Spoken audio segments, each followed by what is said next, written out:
They say every generation has its defining struggle, its collective identity, its shared wound and shared triumph. But what if you belong to a generation that was never supposed to exist? A generation that has no name most people recognize. A generation caught in the space between two worlds, never fully belonging to either. What if you grew up in a time so specific, so narrow, so perfectly positioned between analog and digital, that you learn to speak two languages fluently, but feel native in neither? What if you're too young to be Gen X and too old to be millennial, and that gap, that sliver of years between roughly 1977 and 1983, created something psychologically unique, something the world hasn't quite named, something you've carried quietly your entire life? This is not about nostalgia. This is not about which cartoons you watched or which technology you grew up with, though those things matter more than you think. This is about identity, about belonging, about the psychological experience of being raised in one world and coming of age in another, about what it does to a person to live perpetually between. If you were born in this window, you know exactly what I'm talking about. You felt it your entire life. The sense that you don't quite fit, that you understand both sides but belong to neither, that you're fluent in two generational languages but can't claim citizenship in either country. You remember a childhood without the internet. You remember playing outside until the streetlights came on. You remember calling your friends on landlines and making plans you couldn't cancel with a text. But you also came of age online. You were young enough to adapt, to learn, to become fluent in digital communication, social media, the new economy, the new world. And that transition, that bridging of two eras, did something to you, something most people don't understand, something that shaped the way you see the world, the way you relate to others, the way you carry yourself through life. You are a Xennial, and you've been living between two worlds your entire life. Let's begin. There is a specific kind of loneliness that comes from not having a clear generational identity. It's not dramatic, it's not obvious, it's just a quiet sense of being unmoored, of not quite fitting into the narratives that define the people just older or just younger than you. When Gen X talks about their cynicism, their latchkey childhoods, their grunge and rebellion, you recognize parts of it. You were raised by their values. You absorbed their skepticism, but you were too young to fully claim it. You didn't experience the same cultural rupture. You didn't have the same economic despair in your formative years. And when millennials talk about their student debt, their digital nativity, their social justice awakening, you understand that too.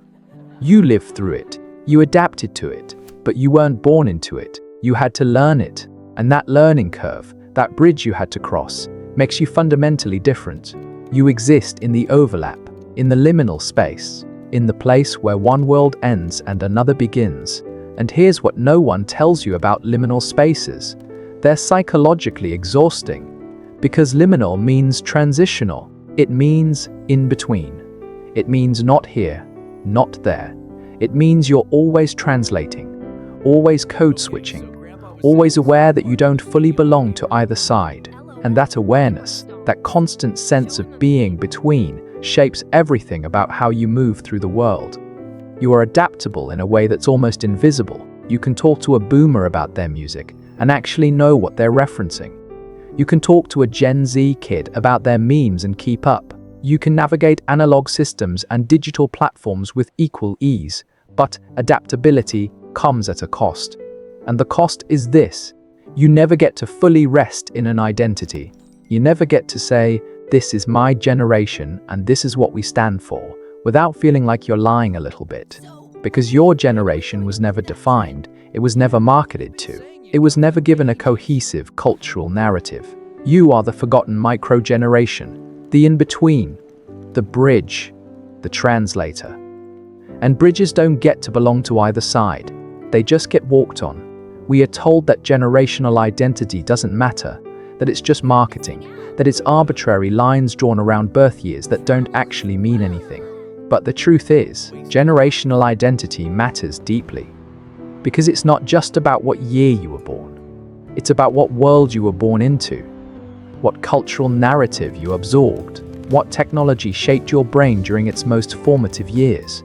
And when you're born in a narrow window where the world fundamentally changed, where childhood and adulthood existed in two completely different realities, it creates a psychological split that most people don't experience. You had an analog childhood. You played outside. You were bored. You had unstructured time. You learned to entertain yourself. You had privacy. You made mistakes that weren't documented. You existed in a world that moved slower, where connection was harder, where you had to actually show up. And that childhood shaped your brain. It gave you certain skills, certain values, certain ways of being. But then the internet arrived, and it arrived right as you were coming of age, right as you were forming your adult identity, right as you were entering the workforce, entering relationships, entering the world. And suddenly everything changed. The rules changed, the culture changed, the economy changed, the way people communicated changed, the way people worked changed, the way people formed relationships changed. And you had to adapt, you had to learn, you had to bridge the gap between the world you were raised in and the world you were living in. And you did. You adapted beautifully. You learned the new language. You became digitally fluent. But here's what that adaptation cost you. It cost you a sense of continuity. It cost you the feeling that the world you were prepared for is the world you're living in. Because it's not. You were raised with one set of rules and then the rules changed, and no one acknowledged that change. No one validated the disorientation of it. No one said, "You're navigating something unprecedented. You're living through a cultural rupture that most generations don't experience." Instead, you were just expected to keep up, to adapt, to figure it out, and you did. But the cost of that adaptation is a quiet, constant sense of displacement, the feeling that you don't fully belong anywhere. Let's go back to where this started, back to the exact moment in history that created you. You were born in the late 70s or early 80s. Your childhood was the last gasp of a pre-digital world. You had Saturday morning cartoons. You had mixtapes. You had physical photo albums. You had phone cords that stretched across the kitchen. You had to actually be home to receive a call. You had to actually make plans and keep them because there was no way to change them last minute. Your parents were likely boomers. And boomer parents, especially in this era, were hands-off in a way that would be considered neglect today. You were a latchkey kid, or you might as well have been. You had freedom. You had autonomy. You were expected to figure things out on your own. And that freedom, that autonomy, that expectation of self-sufficiency shaped you. It made you independent, resourceful, self-reliant, but it also made you lonely. Because freedom without connection is just isolation. You were too young to be part of Gen X's cultural moment. You missed grunge. You missed the early 90s slacker ethos. You were still a kid when that was happening. But you were too old to be a digital native. You didn't grow up with the internet. You didn't have social media in high school. You didn't have smartphones as a teenager. You didn't have your entire adolescence documented online. You had a foot in both worlds, and that created a psychological duality that you've carried ever since. On one hand, you have the independence, the skepticism, the self-reliance of Gen X. You don't expect the world to take care of you. You don't expect participation trophies. You learned early that life is hard and no one is coming to save you. On the other hand, you have the adaptability, the digital fluency, the social awareness of millennials. You learn to navigate online spaces. You understand social media. You can code switch between analog and digital with ease. But that duality is exhausting. Because you're always translating, always bridging, always aware that you're not fully one or the other. And here's what that does to your nervous system. It keeps you in a constant state of low level awareness, because you're always scanning, always reading the room, always adjusting your language, your references, your behavior to fit the audience. You're a chameleon, and chameleons are adaptable, but they're also exhausted. Here's what neuroscience tells us. The human brain is shaped by the environment it develops in. And the environment you developed in was fundamentally unstable. Not in a traumatic way, but in a transitional way. You grew up during a technological and cultural shift that was unprecedented. The world you were born into and the world you came of age in were radically different. And when a brain develops during a period of rapid change, it learns to be adaptable. It learns to scan for new information. It learns to adjust quickly. This is not a bad thing. This makes you incredibly resilient, incredibly flexible, incredibly capable of navigating change, but it also means your nervous system never fully learned to rest, because rest requires stability, and stability requires a sense that the world is predictable.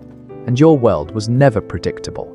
It was always changing, always shifting, always requiring you to adapt, so your nervous system learned to stay alert, to stay flexible, to always be ready to adjust, and that's exhausting.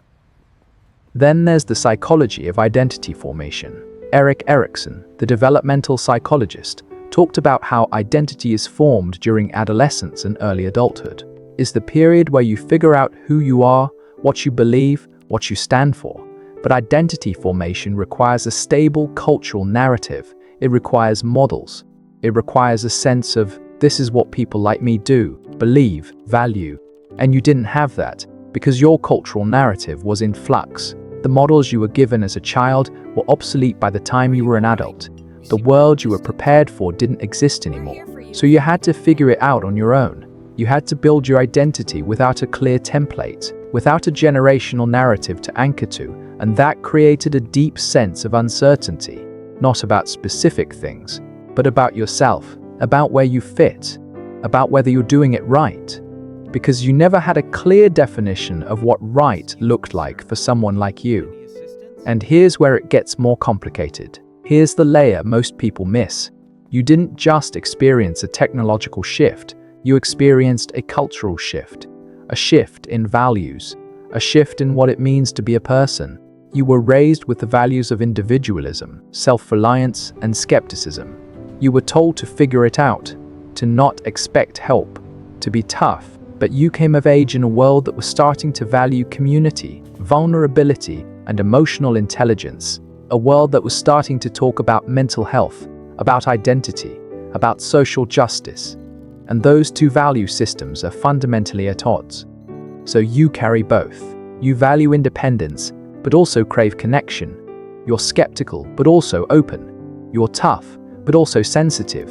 And that internal conflict is constant, because you're always negotiating between the values you were raised with and the values the world now holds. You're too independent to fully embrace the millennial emphasis on community and support, but you're too aware to dismiss it. You're too skeptical to fully embrace the earnestness of younger generations, but you're too adaptive to reject it. You exist in the tension, always, and here's what that tension cost you.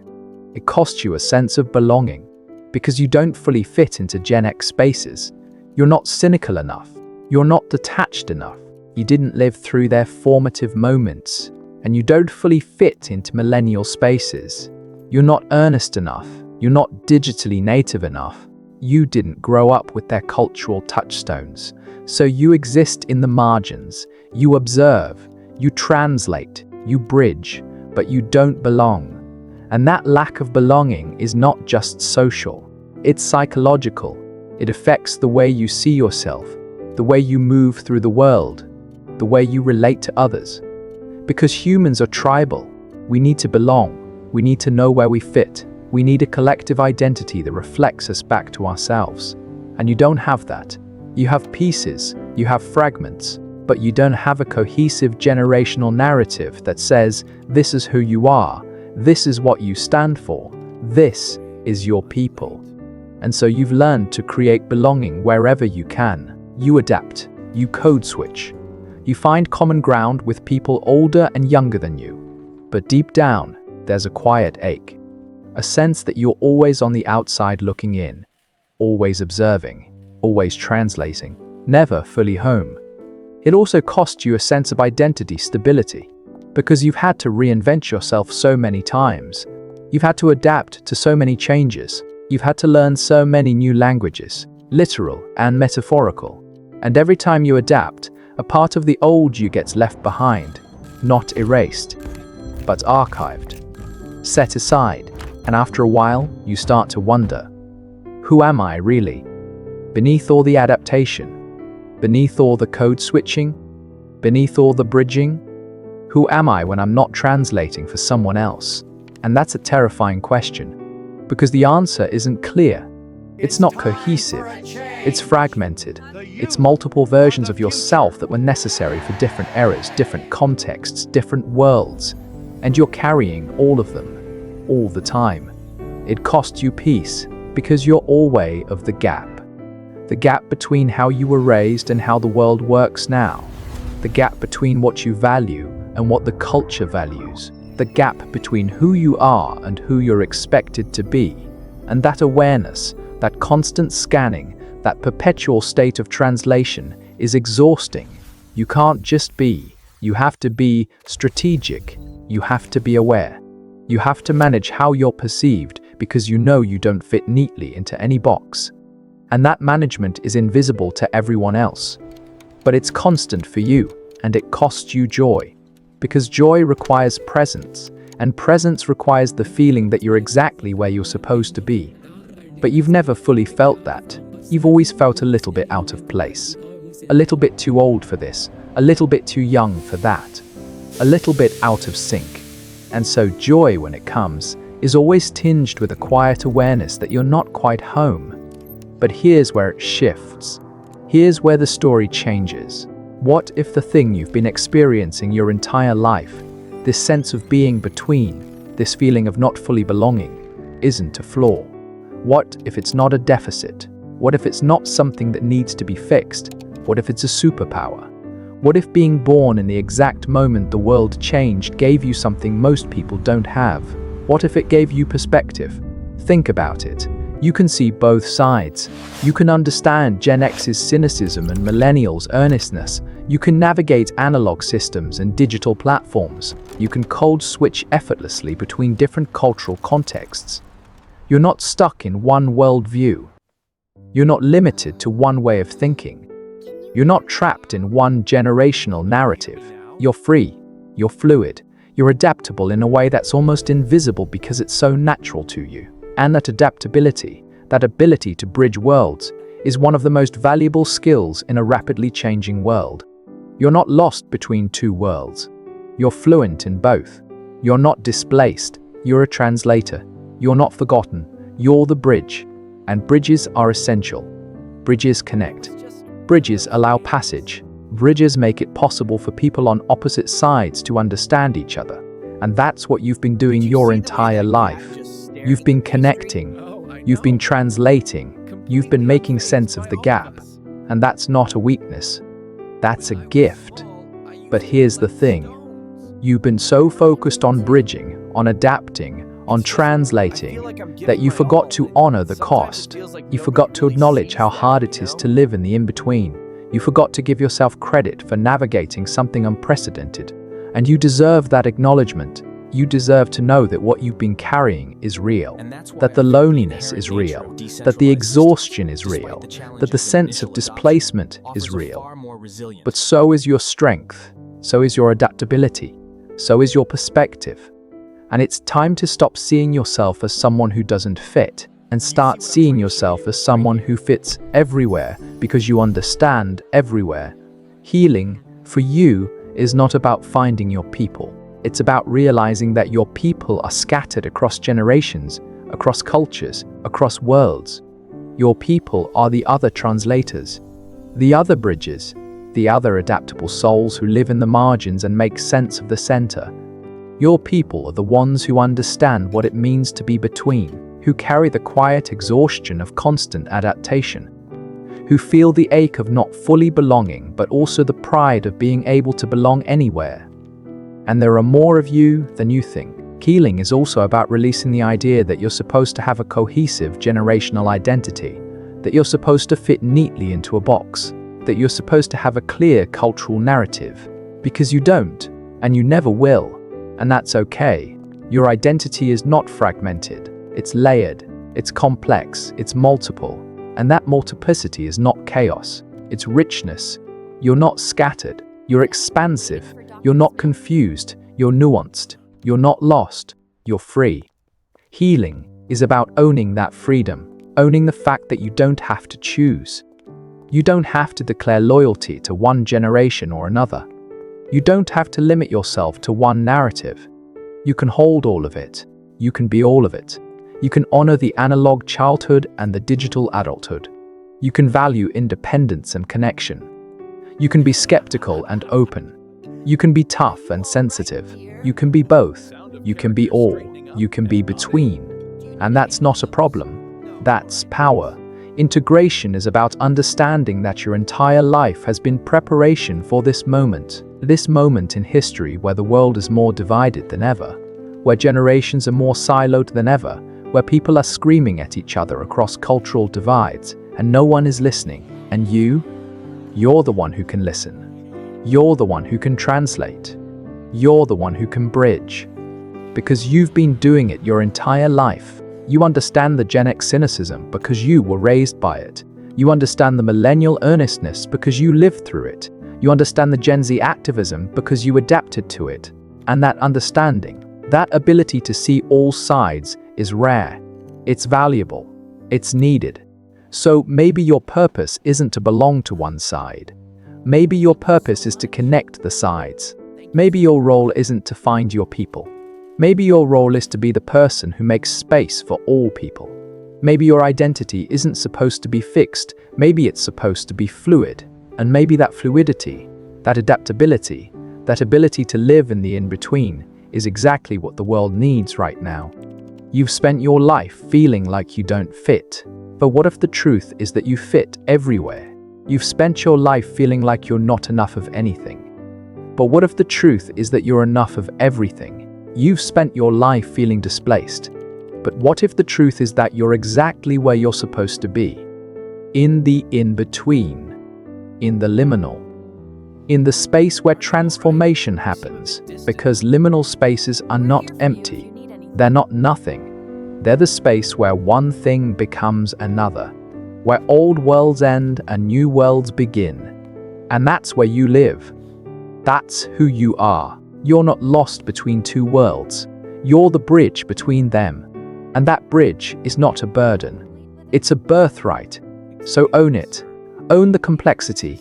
Own the duality. Own the fact that you're not one thing, you're many things. Own the fact that you're a Xennial, a micro-generation, a forgotten sliver of time that created something psychologically unique. You're the translator, the adapter, the bridge. And the world needs you, not despite your in-betweenness, but because of it.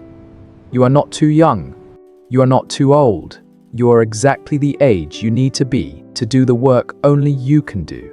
And that work is connection, understanding, translation. That work is being the person who remembers both worlds and can help others see what they're missing.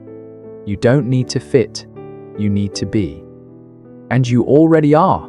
If parts of this felt familiar, if you've spent your life feeling like you exist between worlds, like you're fluent in two languages but native in neither, like you've been translating your entire life without ever being seen for it, know that you are not alone. There are millions of us, born in that narrow window, raised in one world, coming of age in another, carrying the quiet exhaustion of constant adaptation, but also the quiet pride of being able to see what others can't. You are a Xennial, and your psychology is unique. Your experience is valid. Your sense of displacement is real. But so is your strength. So is your perspective. So is your gift. You've been a bridge your entire life. And bridges don't get to rest on either side. But bridges are essential. Bridges are sacred. Bridges are what make connection possible. And you've been doing that work, quietly, invisibly, your entire life. If you'd like to stay connected to this space, you're welcome here. This is a place where we explore the hidden psychology of identity, the micro-experiences, the forgotten generations, the in-between spaces. This is a place for the translators, the adapters, the ones who don't fit neatly but fit everywhere. If that's you, you're home here. And if you'd like, you can share your own truth below, not because you have to, but because your words might be the validation, Another Xennial has been searching for their entire life. Your story might be the mirror someone else needs to finally see themselves clearly. You are not broken. You are not lost. You are not forgotten. You're between. And between is not empty. Between is powerful. You've been carrying two worlds your entire life, and that weight is real. But so is the gift. Be kind to the part of you that never fully belonged. Honor the part of you that learned to adapt. Celebrate the part of you that can see what others can't. You are not too much. You are not too little. You are exactly enough. Take care of yourself. You've been bridging worlds long enough. It's okay to rest on your own side for a while. You deserve gentleness.